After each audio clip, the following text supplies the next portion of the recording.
আসসালামু আলাইকুম সুপ্রিয় দর্শক শ্রোতা, আজকে আমি আপনাদের সম্মুখে আলোচনা করব মাজারের উপর গড় নির্মাণ করা, মাজারকে সম্মুখে রেখে সালাত আদায় করা, মাজারের উপর বসা এবং মাজার নির্মাণ করা কতটুক যুক্তিযুক্ত এবং কুরআন এবং হাদিসে এই বিষয়ে কি বলে।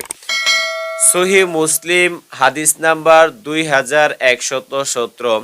আল্লাহর নবী বিশ্বনবী সাল্লাল্লাহু আলাইহি ওয়াসাল্লাম বলেন, কবরে চুনা লাগাতে নিষেধ করেছেন এবং কবরের উপর বসতে নিষেধ করেছেন, কবরের উপর গৃহ নির্মাণ করতে নিষেধ করেছেন।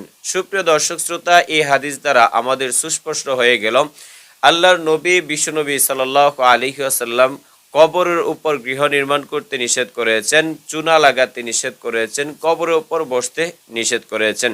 সহিহ মুসলিম হাদিস নাম্বার 2140।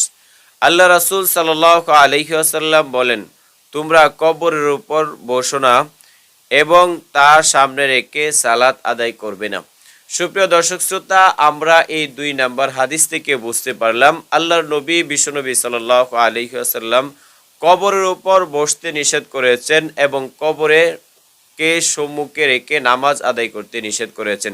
সুপ্রিয় দর্শক শ্রোতা, অবশ্যই আমরা কবরের সম্মুখে রেখে নামাজ আদায় করব না। আল্লাহ তাআলা আমাদেরকে তৌফিক দান করুন।